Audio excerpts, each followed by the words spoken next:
আসসালামু আলাইকুম রহমতুল্লাহি ওবরকাতুহু। সম্মানিত দর্শক, বাংলাদেশের আলোচিত এবং সমালোচিত একটি জাতীয় দৈনিক প্রথম আলো।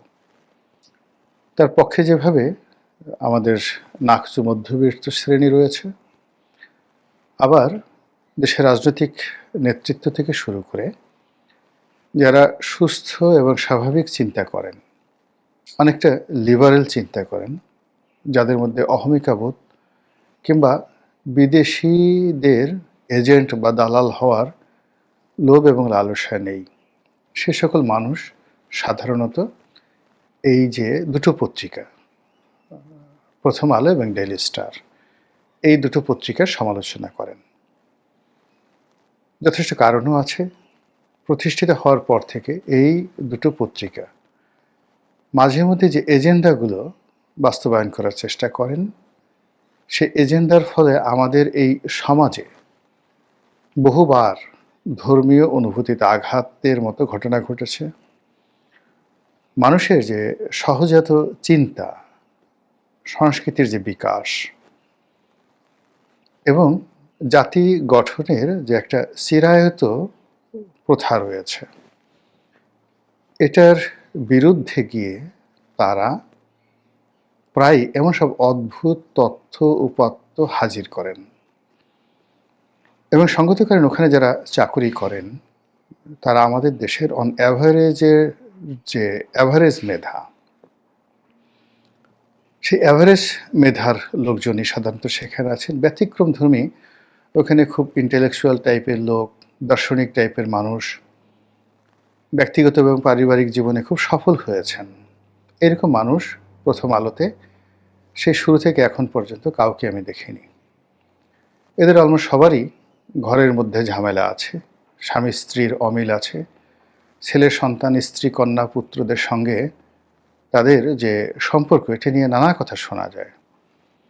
এরপর এখানে যারা মালিক পক্ষ, যারা এখানে বিনিয়োগ করেছে, ট্রান্সকম গ্রুপ, সেই প্রয়াত লতিফুর রহমান সাহেব, তার স্ত্রী, তার সন্তানদের মধ্যে যে এখন বিরোধ এবং তাদের মধ্যে যে সকল দৃষ্টিকটু বিষয় জাতির সামনে চলে এসেছে, ফলে এইরকম একটা কারখানা থেকে যেখানে এই ট্রান্সকম গ্রুপের বিনিয়োগ রয়েছে, ভালো কিছু আসবে, কল্যাণকর কিছু আসবে, এটি কল্পনাই করা যায় না। এখানে যিনি সম্পাদক মতিউর রহমান সাহেব আছেন, তার সঙ্গে একটা সময় বসুন্ধরা গ্রুপের ভীষণ রকম মতদ্বৈধতা শুরু হলো। তো জনাব মতিউর রহমানের যে ব্যক্তিগত জীবন, ব্যবসায়িক জীবন, পারিবারিক জীবন, এই প্রথমবার জাতির সম্মুখে উন্মোচন করেছিল বসুন্ধরা গ্রুপের জনাব শাহ আলম সাহেব। এর আগ পর্যন্ত জনাব মতিউর রহমান ছিলেন একেবারে দেবতুল্য। তাকে স্পর্শ করা যাবে না, তাকে কথা বলা যাবে না, তাকে নিয়ে আকার ইঙ্গিতেও কোনো কিছু বলা যাবে না। তিনি যাকে ধরবেন তাকে খেয়ে ফেলবেন, রীতিমতো জয়নাল হাজারীর মতো, অথবা লক্ষ্মীপুরের তাহেরের মতো, অথবা শামীম ওসমানের মতো। তো এরকম একটা আতঙ্ক যখন সারা বাংলাদেশকে গ্রাস করেছিল, বিশেষ করে এলিট সমাজকে, ঠিক সেই সময়টিতে জনাব আহমেদ আকবর সুবহান, বসুন্ধরার মালিক, এই ভদ্রলোকের বিরুদ্ধে রীতিমতো জিহাদ ঘোষণা করেন। তার বিরুদ্ধে পোস্টার ছাপান। প্রথম আলোকে চ্যালেঞ্জ করে তিনি অনেকগুলো পত্রিকা বের করেন। এর মধ্যে বাংলাদেশ প্রতিদিন, কালের কণ্ঠ, দুটো পত্রিকা যথেষ্ট পাঠক প্রিয়তা পেয়েছে। এখন বসুন্ধরা সম্পর্কে, আহমেদ আকবর সুবহান সম্পর্কে আপনার অনেক অভিযোগ থাকতে পারে, কিন্তু তারা যে অভিযোগ প্রথম আলো এবং এই পরিবারের মধ্যে যা কিছু ঘটছে তা নিয়ে যে তথ্যপত্র হাজির করছেন, সেটাকে তো আপনার বিবেচনায় নিতে হবে। প্রথম আলোর বিরুদ্ধে, তারপরে তার মালিক পক্ষের বিরুদ্ধে এবং প্রথম আলোর সম্পাদকের বিরুদ্ধে দুর্নীতি দমন কমিশনে একাধিক মামলা চলছে, তদন্ত চলছে, এবং যেসব বিষয় নিয়ে সেখানে আলাপ আলোচনা হচ্ছে এটি রীতিমতো লোমহর্ষক।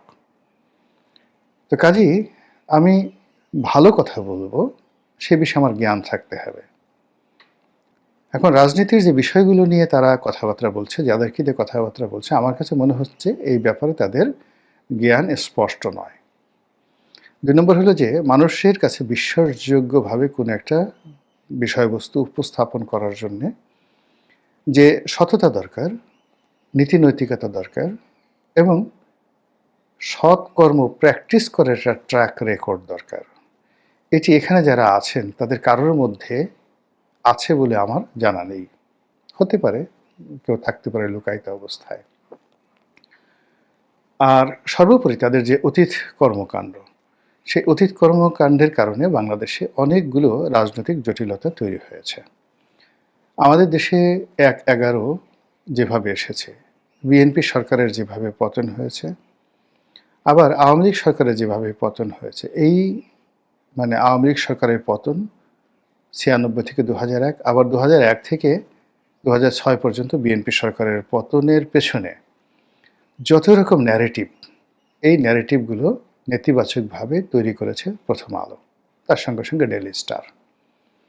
তারা সর্বোচ্চ চেষ্টা করেছে ১/১১কে বাংলাদেশে প্রতিষ্ঠা করার জন্য, এবং তারা যে পরিবেশ পরিস্থিতি তৈরি করেছে সেখানে ১/১১ অনিবার্য হয়ে পড়েছে। একইভাবে আবার এখন বর্তমান যে সরকার এসেছে, এই সরকারে যারা কর্তা ব্যক্তি রয়েছেন তারা সবাই প্রথম আলোর বাই প্রোডাক্ট। দীর্ঘদিন ধরে প্রথম আলো তাদেরকে নার্সিং করছে, অর্থাৎ শুধু নার্সিং না, তাদের প্ল্যান্টেশন, একেবারে বীজ থেকে তাদেরকে চারা উৎপাদন করার মতো ঘটনা তাদেরকে ঘটেছে। তারপরে তাদেরকে নার্সিং করেছে, মানে আদর যত্ন করেছে, ফুলে ফলে শোভিত করেছে, এবং অনেকগুলো মানুষকে তারা সমাজে দেখিয়েছে যে এরা অনেক বড় মানুষ, এদের জ্ঞান, গরিমা, সততা, ন্যায়পরায়ণতা প্রশ্নাতীত। এবং এই মানুষগুলো যদি কখনো রাষ্ট্র ক্ষমতায় আসে তাহলে বাংলাদেশের এটা হবে, ওটা হবে, ইত্যাদি ইত্যাদি। এখন ১/১১ সময় আমরা সেই মানুষদের কর্মকাণ্ড দেখেছি, আবার এই সময়টাতে প্রথম আলো রিক্রুট করা সেই মানুষদের কর্মকাণ্ড দেখছি। আমি শুধু প্রশ্ন করতে চাই, আপনারা কি তাদের কর্মকাণ্ডে অতীতে খুশি হয়েছিলেন, কিংবা বর্তমানে খুশি আছেন? দ্বিতীয়ত, একটি দেশ, কাল, সমাজ সবসময় রাজনীতি দ্বারা নিয়ন্ত্রিত হয়।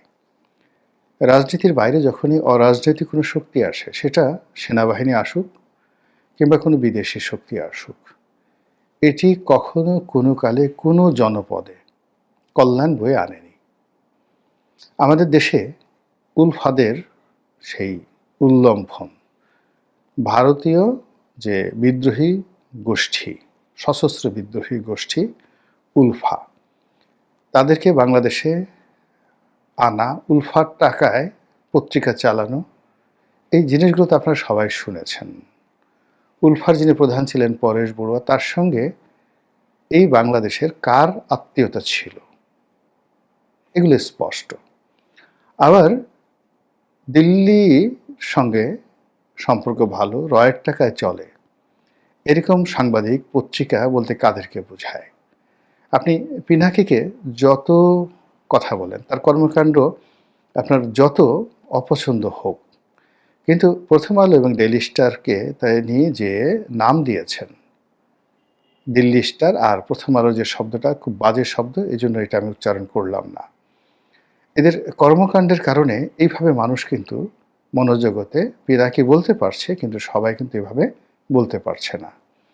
পিনাকির সামর্থ্য ছিল, সে প্রথম আলোকে ভয় দেখানোর জন্য, ডেইলি স্টারকে ভয় দেখানোর জন্য সেখানে তারা জিয়াফতের আয়োজন করেছে। আমি কখনো এটাকে সাপোর্ট করি না, কিন্তু যে পরিবেশ পরিস্থিতি অতীতকালে প্রথম আলো তৈরি করেছে, এর ফলে অনেক মানুষের মধ্যে এই ক্ষোভ থাকা একেবারে স্বাভাবিক। তো তাদের সেই অভ্যাসগুলো, অতীতের সেই অভ্যাসগুলো যখন থেকে তারা মনে করছে যে আমরা কিং মেকার, আমরা রাজা তৈরি করব, রাজা বানাবো, এবং রাজা রাজত্ব চালাবে, আমরা তার উপর ছড়ি ঘোরাবো, এই যে তাদের একটা মন মানসিকতা, এটার সঙ্গে কোনো অর্থযোগ নাও থাকতে পারে, কোনো দুর্নীতি না থাকতে পারে, কিন্তু এই যে একটা মানসিক খায়েশ, ক্ষমতা প্রয়োগ করার এবং ক্ষমতা ভোগ করার যে একটা মানসিক খায়েশ, এই খায়েশের কারণে পৃথিবীর বহু ক্ষয়ক্ষতি হয়েছে। প্রথম আলো আমাদের রাজনীতির যে বিধি ব্যবস্থা, সেই বিধি ব্যবস্থাকে বলতে গেলে ধ্বংস করে দিয়েছে। রাজনীতিবিদ বলতে খারাপ, এদের লেখাপড়া নেই, এরা দুর্নীতিবাজ এবং এই সমাজ পরিচালনা করার যোগ্যতা তাদের নেই, এই রাষ্ট্র পরিচালনা করতে তারা একেবারে অপারগ। এই ন্যারেটিভগুলো তারা প্রতিষ্ঠা করার জন্য বিভিন্ন সময়টিতে তারা যে কার্টুনগুলো এঁকেছে, যে নিবন্ধ প্রকাশ করেছে এবং যেভাবে একজন ব্যক্তির পোর্ট্রেটকে তারা তুলে ধরেছে, এতে করে কোনো ভদ্রলোক, সম্মানিত লোক, মর্যাদা সম্পন্ন লোক রাজনীতির ময়দানে আসবে এই আগ্রহটা তারা হারিয়ে ফেলেছে। দ্বিতীয়ত, এখানে যে মন্দ লোকের যে বাড়াবাড়ি, এখন যে তাণ্ডব চলছে, চাঁদাবাজি, মাস্তানি থেকে শুরু করে আরও অনেক কিছু, এর কারণ হলো যে এই সেক্টরটিকে তারা ইচ্ছে করে মন্দ লোকদেরকে ইজারা দিয়ে দিয়েছে। যখন আপনি ভালো কাজ করবেন, করার পরেও লোকজন আপনাকে মন্দ বলবে, পত্রপত্রিকা আপনাকে মন্দ বলবে, তখন একটা সময় আপনার মনে হবে যে ঠিক আছে, যখন বলছি একটু মন্দ কাজ করেই দেখি। এভাবে পুরো রাজনীতির অঙ্গনে কলুষিত একটা পরিবেশ তৈরি করার জন্য এই পত্রিকাটি অতীতে বহুবার চেষ্টা করেছে এবং সেটা রীতিমতো ওপেন সিক্রেট, একেবারে উন্মুক্ত রহস্য, সবাই এটি দেখতে পায়। তো সেই প্রথম আলোর সঙ্গে এনজিওগুলোর সম্পর্ক, আপনি একসময় ব্র্যাকের ফজলে হাসান আবেদ, প্রথম আলোর মতিউর রহমান, তারপর গণস্বাস্থ্যের ডক্টর জাফরুল্লাহ, এই বর্তমান প্রধান উপদেষ্টা ডক্টর মোহাম্মদ ইউনূস, এরপরে বেলার সেই রেজওয়ানা, সৈয়দা রেজওয়ানা হাসান, এরপর বেলার রেজওয়ানা হাসানের সঙ্গে অধিকারের আদিলুর রহমান, জনাব আসিফ নজরুল, তারপরে সবাই, এই যে ফজলুল করিম খান যার একজন উপদেষ্টা আছেন তিনি, আলিমাম মজুমদার, এই সরকারে যারা কর্তা ব্যক্তি আছেন, সকলেই এই পরিবারের সদস্য, প্রথম আলো এই পরিবারের সদস্য। তো যা হোক, এখন সেই প্রথম আলো এই সরকারের সঙ্গে আছে, এই সরকারকে এনেছে বা এই সরকারকে প্রমোট করছে, এটা সবাই জানে। আর সামনে যে দৃশ্যমান স্বল্পতম সময় আছে, সেই সময়টিতে সবাই আমরা যখন বেহেশত দোজখের মাঝামাঝি আছি, নির্বাচন হবে কি হবে না, হলে কারা ক্ষমতায় আসবে, আসবে না, তারেক রহমান সাহেবকে আবার ক্ষমতায় আসবেন, তিনি কে প্রধানমন্ত্রী হবেন না জামাতের আমির হবেন, এই সকল কথাবার্তা যখন রাজনৈতিক অঙ্গনে আলোচিত হচ্ছে, তখন লক্ষ্য করুন আমাদের সমাজে যে বিভেদ এবং বিসংবাদ তৈরি হয়ে গেছে, তাতে করে জামাতের যে মোস্ট প্রসপেক্টিভ যদি 10 জন আপনি নেতা ধরেন, সেটা জামাতের আমির শফিকুর রহমান, তারপরে তাদের সেক্রেটারি জেনারেল মিয়া গোলাম পারওয়ার, এটিএম আজহার থেকে শুরু করে ডক্টর মাসুদ থেকে অন্যান্য যারা আছেন, শিশির মনির, প্রায় সবাই এই অল্প সময়ের মধ্যে বিতর্কিত হয়ে পড়েছেন, অনেকটা সেই লক্ষ্মীপুরের তাহেরের মতো, জয়নাল হাজারীর মতো। এবার আসেন বিএনপির দিকে, তারেক রহমান সাহেব থেকে শুরু করে মির্জা ফখরুল, মির্জা আব্বাস, এরপরে জনাব সালাউদ্দিন থেকে শুরু করে প্রায় সবাই একইভাবে তারা সেই অতীতের সেই যাকে বলা হয় যারা খুব বিতর্কিত হয়ে গেছিল প্রথম আলোর কারণে, সেই লক্ষ্মীপুরের তাহের বা জয়নাল হাজারীর একটা ডিজিটাল ভার্সন হয়ে গেছেন। এই কাজগুলো খুব সুকৌশলে, প্ল্যান ওয়াইজ কাজগুলো করা হয়েছে। আর সেই কাজগুলো যখন হয়ে গেছে, তখন শেষ মুহূর্তে এই নির্বাচনের মাঠে একটা ঝামেলা তৈরি করার জন্য প্রথম আলো যে জরিপ করেছে, সেখানে পরস্পর বিরোধী কতগুলো তথ্য উপাত্ত তারা হাজির করেছে, যে তথ্য উপাত্তের সঙ্গে আমাদের দেশের রাজনীতির কোনো মিল নেই।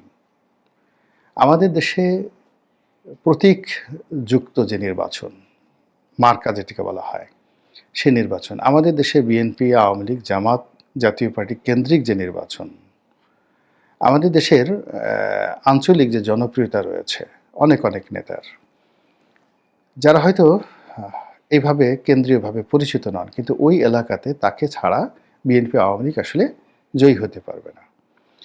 এই কালচার এর পাশাপাশি আমাদের যে খেটে খাওয়া মেহনতি মানুষ ভোটের আগের রাত্রে তারা সিদ্ধান্ত পরিবর্তন করে ফেলে বিভিন্ন কারণে, ইন ডিটেলস যাব না। ফলে এই বাংলাদেশে জরিপ দিয়ে আসলে ভোটের মাঠে কোনো কিছু করা সম্ভব নয়, এটির দুপয়সার মূল্য নাই। তবে এই ধরনের জরিপ দিয়ে যেটি হয় সেটি হলো যারা রাজনৈতিক নেতৃত্ব রয়েছেন এই মুহূর্তে তাদের মন ভেঙে দেওয়া যায়, তাদের মধ্যে বিভেদ তৈরি করা যায়। আর এই নির্বাচন যারা অনুষ্ঠান করবেন, পরিচালনা করবেন, তাদেরকেও দ্বিধা বিভক্ত করে ফেলা যায় এবং তাদের মধ্যে নানা রকম আতঙ্ক তৈরি করা যায়। ঠিক সেই কাজগুলি এই জরিপের মাধ্যমে তুলে ধরা হয়েছে। এখানে তারেক রহমান সাহেবের সঙ্গে তার মায়ের সম্পর্ক, তাদের দুজনের মধ্যে জনপ্রিয়তার যে মাপকাঠি, কে প্রধানমন্ত্রী হবেন, কার কত জনপ্রিয়তা, এই যে অনাহুত বিতর্ক এই সময়টিতে, সেই বিতর্কগুলো সামনে আনা হয়েছে একেবারে যাকে বলা ইন্টেলেকচুয়ালি করাপশনের সর্বোচ্চ মেথড ব্যবহার করে, যেন বিতর্ক তৈরি করা হয়। এখানে কোনো জনমত প্রতিফলিত হয়নি, জনগণের ইচ্ছা বা উইল ফোর্স তৈরি হয়নি। এটা প্রথম আলোর যারা লোকজন তারা এই কথাগুলো বলেছেন। তারা বলেছেন যে এটা জনগণ মনে করছে, জনগণের দৃষ্টিভঙ্গি। তো জনগণের দৃষ্টিভঙ্গি তো চায়ের দোকানদার জানে, রিক্সাওয়ালা জানে, আমরা সবাই জানি। এটা প্রথম আলোকে আমার লাগবে কেন? আবার প্রথম আলো এই কাজটি যে প্রতিষ্ঠান দিয়ে তারা এই কাজটি করেছে, এ প্রাইভেট অর্গানাইজেশন, এবং যারা এই সমস্ত কাজকর্ম করেছেন এই জরিপটা যারা পরিচালনা করেছেন তাদের যে দক্ষতা, অভিজ্ঞতা, যোগ্যতা মূলত মার্কেটিং বা ব্র্যান্ড মার্কেটিংয়ের তারা এই কাজগুলো করে থাকে। এবং দেখা গেল যে একটি প্রতিষ্ঠান ধুতরার বীজ বিক্রি করে।